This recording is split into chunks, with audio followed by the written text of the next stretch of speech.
Sejumlah mahasiswa dan pelajar melakukan aksi unjuk rasa di depan markas Polda Jawa Tengah sebagai bentuk solidaritas atas kematian seorang pelajar SMK yang tewas ditembak polisi. Demonstrasi dilakukan pada Kamis 28 November 2024 kemarin sore.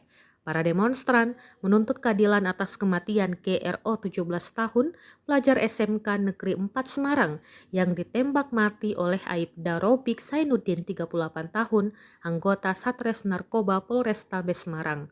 Massa aksi berasal dari berbagai kampus seperti UIN Semarang, Undip, UNES, dan kampus lainnya.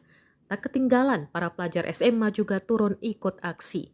Mereka membentangkan beragam spanduk protes, diantaranya bertuliskan Justice for Gama, nama korban pelajar yang ditembak polisi atau disebut GRO, Police Everywhere, Justice Nowhere, dan aparat keparat pembunuh rakyat. Untuk kemajuan pendidikan, untuk kemajuan peradaban. Bapak Ibu polisi, jikalau kalian nuraninya mati, mending bubarkan diri saja. Semangat kalian. Kita gaungkan hashtag bubarkan polisi. Bubarkan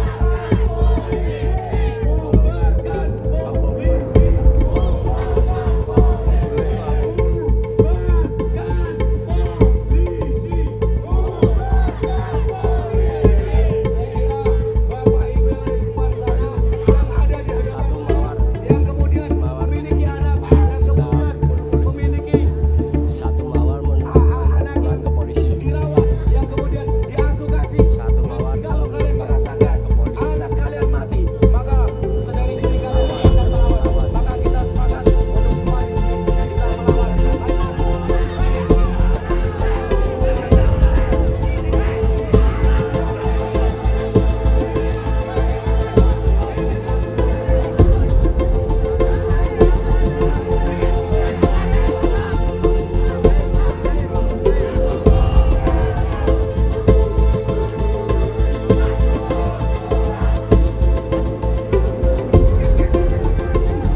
Download Tribun X sekarang, menghadirkan lokal menjadi Indonesia.